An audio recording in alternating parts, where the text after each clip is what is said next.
Yeah, good afternoon from here. You remember we did a video in this man's office. So right now he's in my office. He was the boss the other time. I'm the boss now. Then I should be interviewing you. You should be the one interviewing me. Yeah.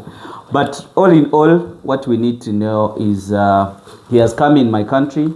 I also went to his country. We told you we have a partnership, and it's not a joke. The partnership means a lot. Shipping knowledge here and there, whatever it requires, you can do it in partnership. But some of you guys, you misuse the partnership, and it ends up very fast. I first of all thank you for coming, George, and also thank you for fulfilling your promise, because you told me you're going to be here, but as well the promise that you made to the West African people about availing the animals in the country. And as we talk now, we are very well sure that the animals already are in West Africa and are ready to be taken away. And some have been taken already, and more consignments are coming up.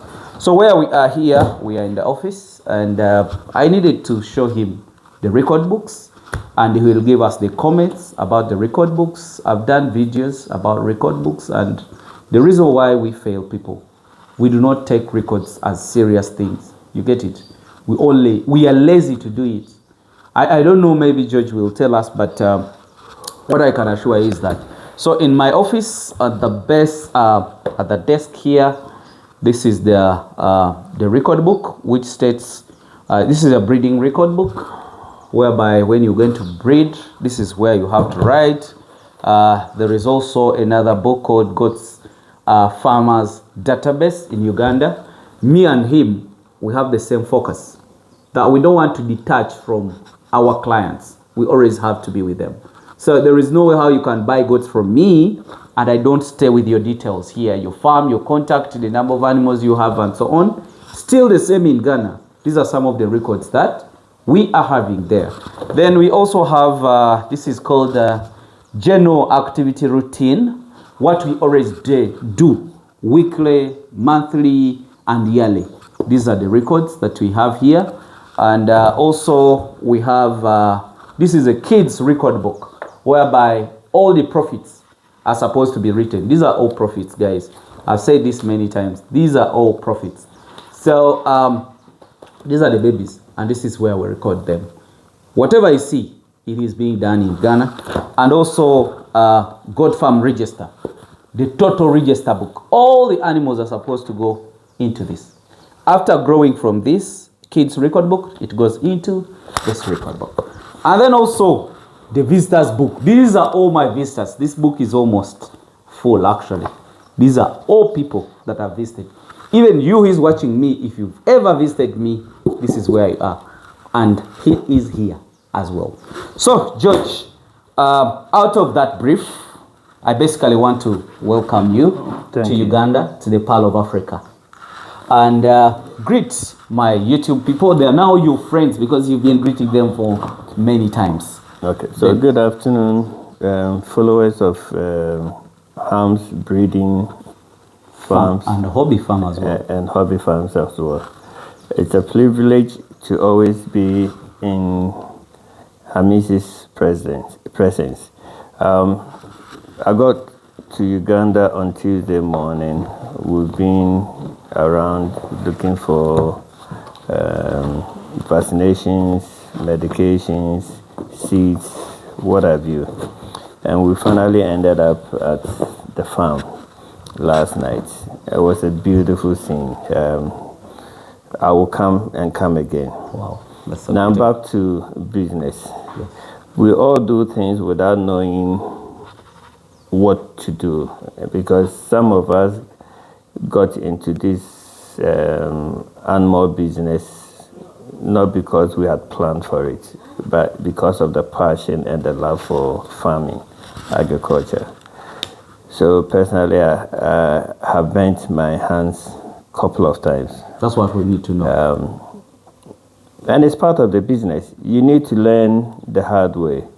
If I'd known what I know today, I'm sure by now I will be selling some of my animals that were born in Ghana. I lost quite a lot, but it's part of the What drill. do you think was the problem? Because I was before? not keeping good records.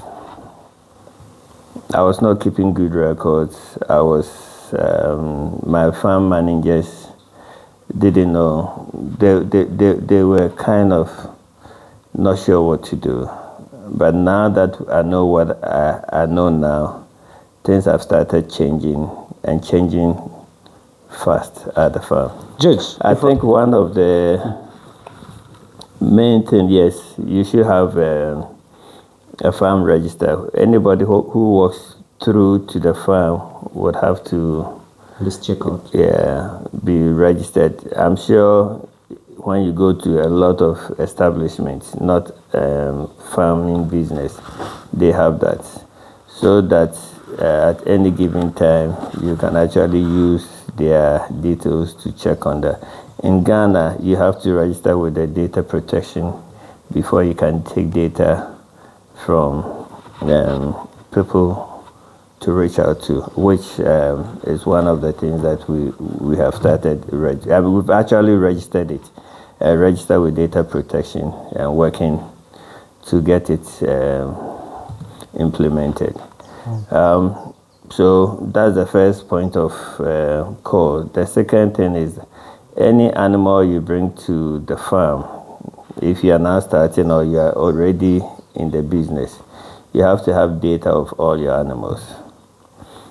What comes in, what goes out, what happens here should always be recorded. It gives you a better idea of how your animals are doing, where they are at any given point, and if you sold them, who bought them, and if you do follow-ups, how are they doing.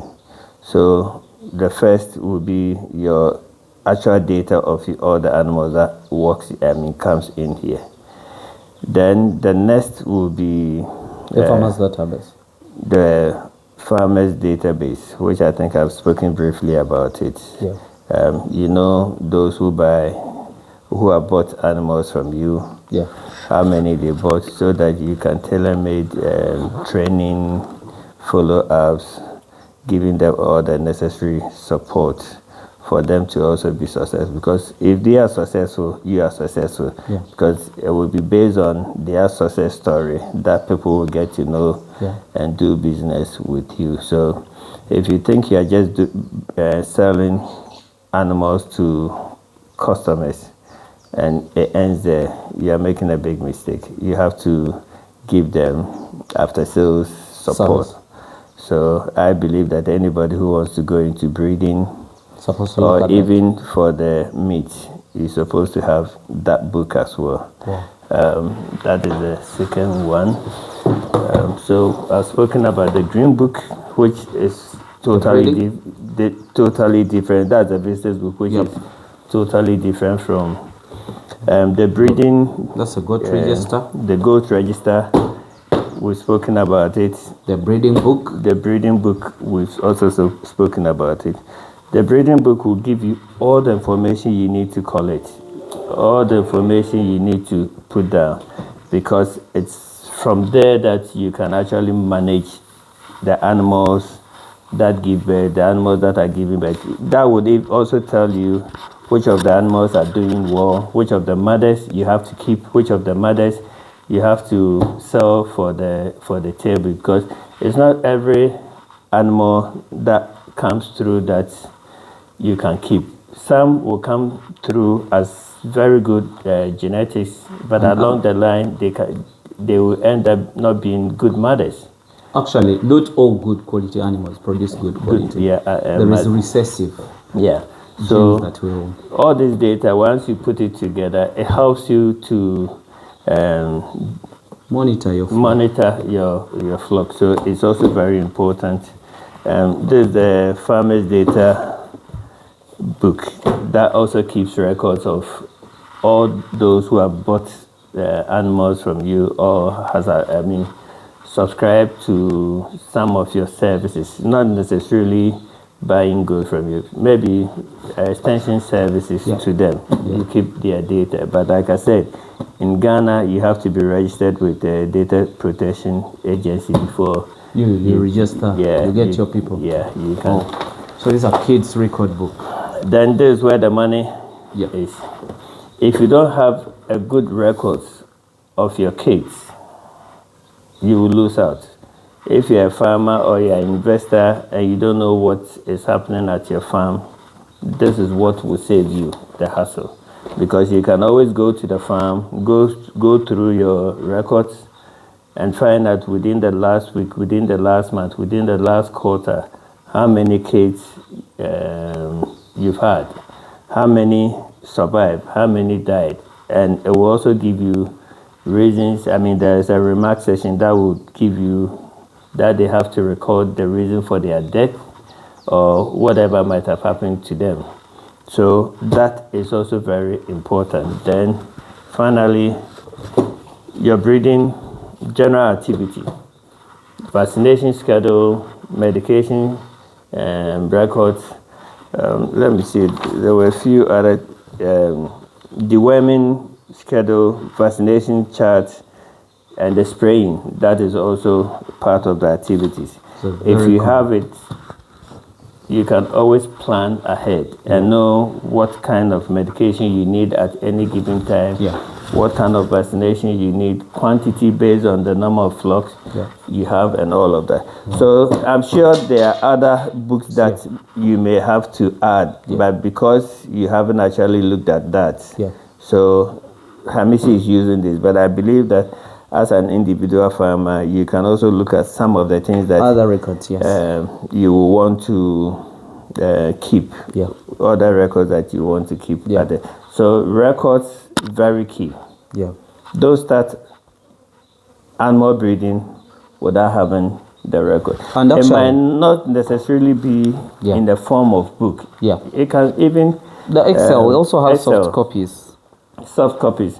So whatever is done at the farm, end of the day, they send it to you. You update your record, and so the rest is accounts book. Those are different invoices. But that one goes to the financial bit. But what has to happen at the farm? So these are activities, routines at the farm. Now, George, I need my viewers really needs to know. Now that you've been here, you've seen here and there. You're not the same George that started long time ago. What would you advise if you were going to start again? What would you start with? Like, if you don't want to lose like the way you lost, what would you do? The viewers really want to know, because you said you burnt your fingers and now you've learned what you had to do. What would you advise a starter? What is he supposed to know so that he doesn't also burn his fingers like the way I think you need to seek for knowledge. Knowledge is key. I thought I knew a few things. I thought I knew a lot because I've been in farming for a while. How do you seek the knowledge? Because also the people that you're using or you dealt with, everybody says, no, me, I know this. I grew up in this. I've been doing this. I have PhD in medicine and so on. How would you want to? In every business, production, I think you can acquire all the knowledge from books, but most times you need those who have done it before to understand it. Practical knowledge is different from book knowledge.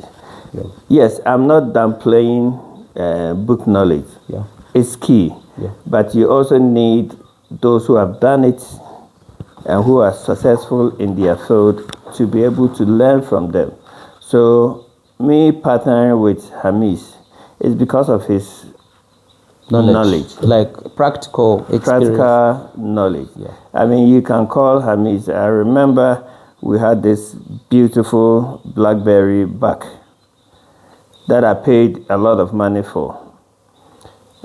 Anybody who walked to the farm and saw that animal, fell in love with animal. Then from nowhere, it started coughing. We had given, my farm manager at the time had given all kinds of medication. It wasn't working. And I was like, let me call Hamis. So I called Hamis and he prescribed some medication, how to even administer it, and the process. We did that, and within 48 hours, we saw quite a drastic improvement. We kept doing what he had prescribed for 5 days. The animal came back alive. Then within 2-3 days, it went back again. And we had to come back to Hamis. And he also changed the medication, so all of this, what we did was we were always doing a video call for him to actually look at the behavior of the animal. And he looked at it. Eventually, we were able to save the animal. And the animal is doing fantastic. It's lost a lot of weight, but has gained back the weight. And that animal the color is so brilliant. So like I said, you need to understudy somebody who has done it to be able to, yes, you can also learn from online. Yep. But at least if you're able to have one-on-one with people, not necessarily Hamis, because if you don't have access to Hamis, I'm sure there's a farmer who has done this in your city, in your country, in your village for a very long time, who knows the in and out of it, of these animals, and can help you. And don't forget, there are elderly people in the villages that they've done this all their life. You may think that they did not go to school, but the knowledge they have. They have been doing it like The it's an knowledge everyday they thing. have. Yeah. Don't underestimate those people. And don't forget to also add the veterinary officers. Yeah. Because you need all of those people for you to be very successful. And apart from the technical, look at it as a business. Yeah. Don't just treat it as a hobby as I started. Yeah. Treat it as a business. Any loss is money you've lost. Make sure you would improve on your activities to get the money back, because it's not a child's play. Yeah. So look at it as a business, and also get the technical backing for you to be successful in this business. Thank you. Judge, I have another question for you. When I came to your farm, the first time everything was completely not right, but really the love you had for our animals was perfectly nice. How were you able to change the management? Because I can hear, I'm part of your, being a partner, I'm part of the forum. Whatever that happens on the farm, you now get it just in a minute, and the solution, you see it. Could you please also because my intention, Judge, of asking you this, it is not between me and you. We want these other people, the challenges that you went through, these people also are going through it, or other people are going to go through it. How did you manage now that you have your entire system on your phone? Okay. Right, starting from the camera to now getting the reports every day. Let me start from even changing the structure I had, which was creating a bit of a problem. And when Hamis visited the farm, the advice he gave us, we quickly put it into practice, although it came with a lot of cost and a bit of pressure on our sides. We took it in good faith. We invested, and it stopped the kid mortality and the mothers losing weight and all of that.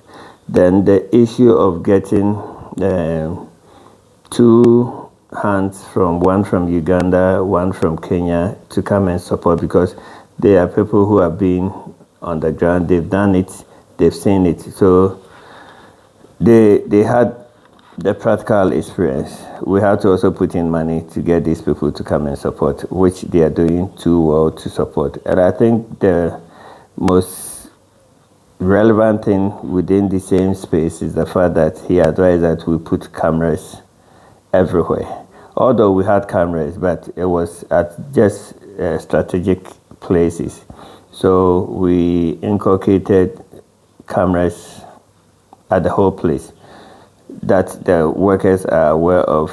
There are a few people who have access to the camera, so you can, even whilst here, I'm able to check what the workers are doing, how the animals are behaving, and I can sit here because I remember when I came, there were plastics that one of the workers had left in one of the pen. And when I saw it, and the good thing is that the cameras also, this solar cameras, some of them also have microphones. So you can actually be watching and be talking to the workers. Luckily, I saw one of the workers moving around and I was able to communicate, and he acted on my instruction straight away by moving, because some of these plastics that we litter, it's a harmful materials. Because but we don't see it. We've lost about 2 or 3 animals that when we did the post-mortem, it's either it had chewed some of the plastic or some ropes. But these are things that we don't pay attention to at the farm, but they cause a lot of milk because the animals don't go outside. Yes, they go grazing, but where they go grazing, they are not plastic. So plastics that we found in their bellies are plastics that we actually put there for them to pick. Meanwhile, if your sanitation officer is on top of his or her job, I could have saved those 2 or 3 animals. Wow. Wow, this is a good vista with a lot of data. Also, now, one of the things I always talk about of the pillars of success in animal farming, not only in animal, but all other businesses. And one of it is nutrition. The second one is management. And the third one is genetics. Judge, I'd like to know, because now you've seen how we feed our animals, you've seen how they look, and also how we do the management. Me, I live, I go, like the way you've started to move without worry. Because yesterday at night we were discussing about the farm. You're not there, but everything that was happening, you knew it. I want you to help these people that are coming up, all those that have dropped out of farming because of management and the conflict at the farm. What do you think about the workers? Because you're using a lot of workers at the farm. How do you manage to manage the conflict? Because each work has his own interest. Me here in my farm, I always have one person who is my manager and he's my worker. The rest follow under him. I don't want to know what happens. I pay him, he pays other people. I instruct him, he instructs the entire. Haven't you gotten any issue whereby the workers are also conflicting? This one, they're trying to show you that this one is wrong, this one is right. Everybody is fighting to be the superior. How have you been able to manage that? And what advice are you giving other people to do? This staffing issue is very critical. If your farm will succeed, it will depend on the leader, because there are workers who are just followers. What others will say is what they will do. They will not want to lead and will not want to take responsibility. So you have to have somebody who is well firm and will be able to stand his grounds. Don't forget, it's an institution where there would always be conflict. Some workers would like to gang against the leader just because he's the leader, and for whatever reason they don't like him. Yeah. So they will gang against him for you to kick him off. Yeah. It's the reason you have to have your cameras, so that you don't depend on just what they will say. Because whatever they will say, you can go back to the camera and check. Have a look at. Oh. So the cameras comes in to help you manage from the wherever workers. You are. And you also make sure that every information, everything that comes through to you is coming from the head. You stop, because definitely once you have a head, everything has to come through him. So whoever is aggrieved with the leader, that's his own cup of coffee. Whichever department he is at, if there's an issue or he wants something, then he has to go through the leader. Once you start doing that, those conflicts will die down. Wow. Because they will have to work in harmony. If you don't do, and you're always listening to this person, that person, it will create division. And once there is division, it will sink. Your business will sink. But make sure you stick to a leader who knows what he's supposed to do, and you let the other workers know that you don't take any information from them. Nobody should call you. Everything has to go through the leader. Because then you have the system, you try and make the system work. If you don't do that, you always have an issue. Coming to look at, that is management.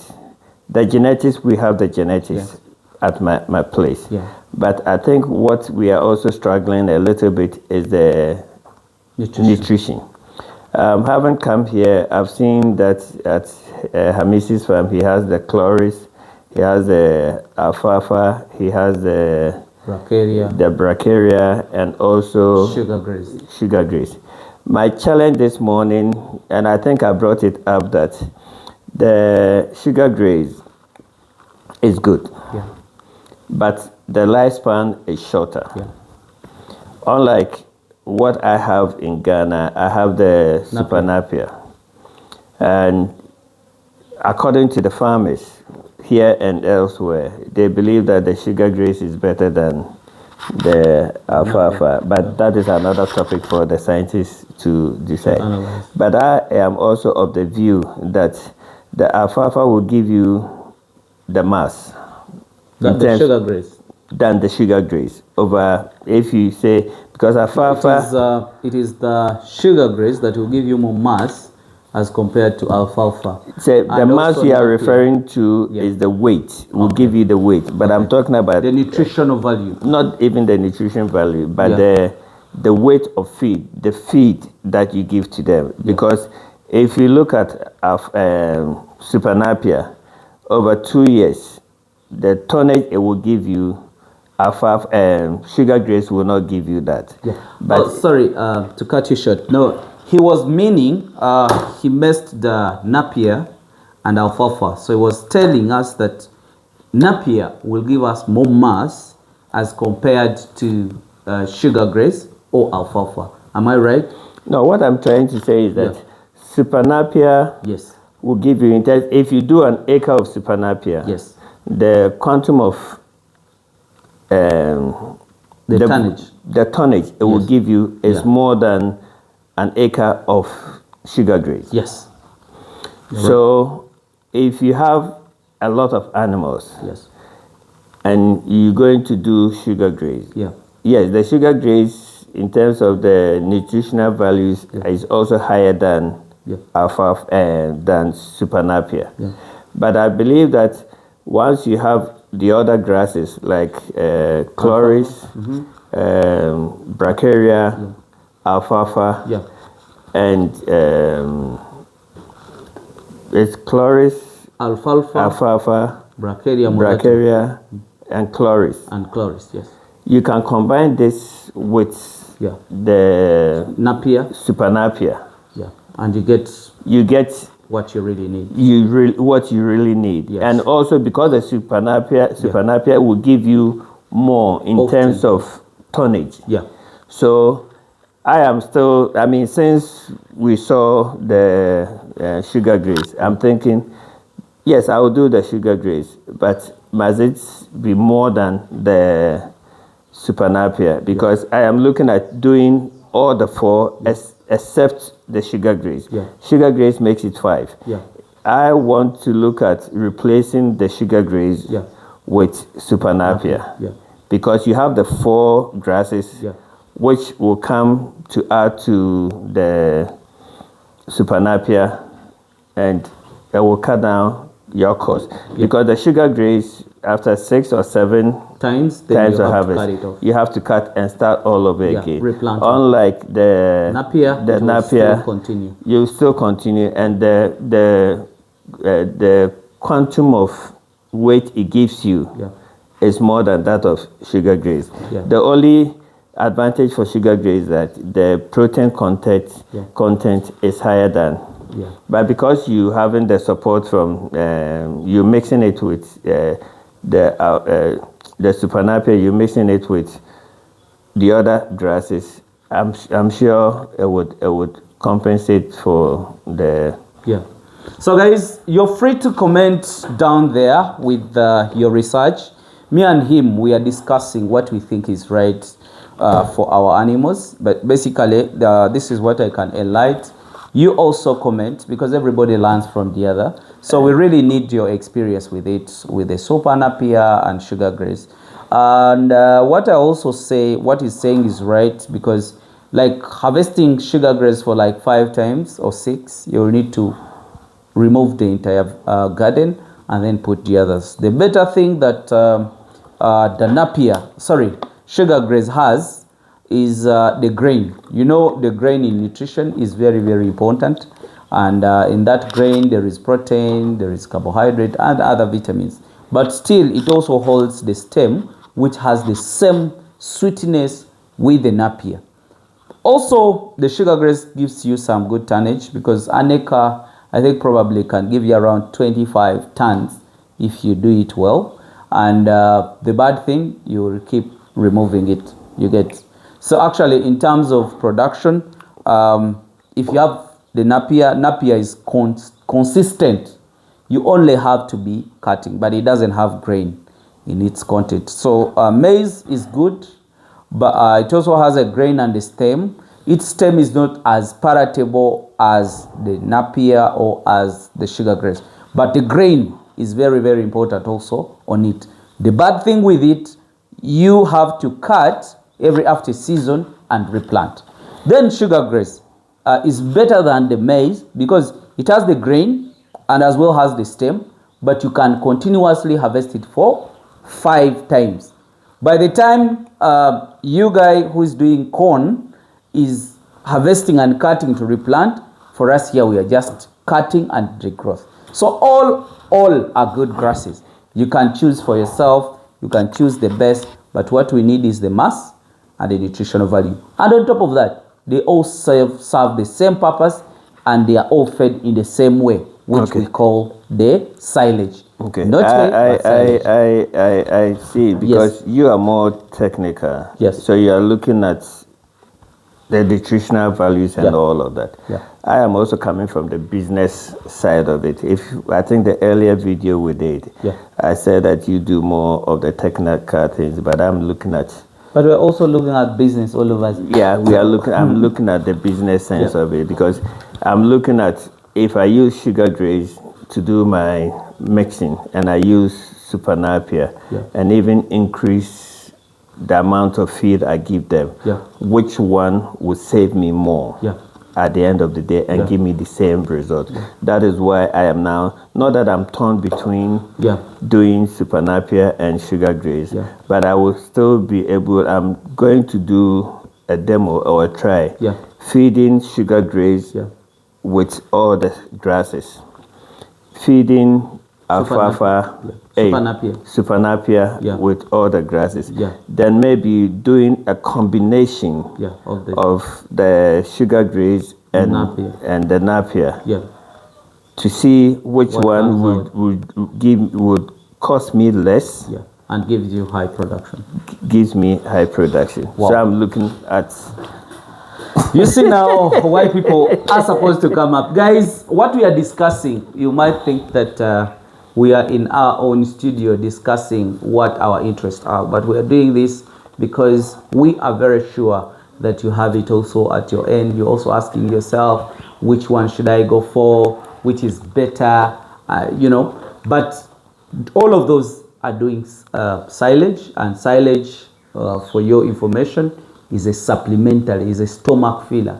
When animals come back, have something to bite, till when they go back the next day. You get it? That's what we are looking at. But the real concoction of feeding animals, you will need to have maybe concentrates mixed with grasses. Like in the rumen of animals, grasses are more and more important. George, I thank you so much for the selfless heart that you have.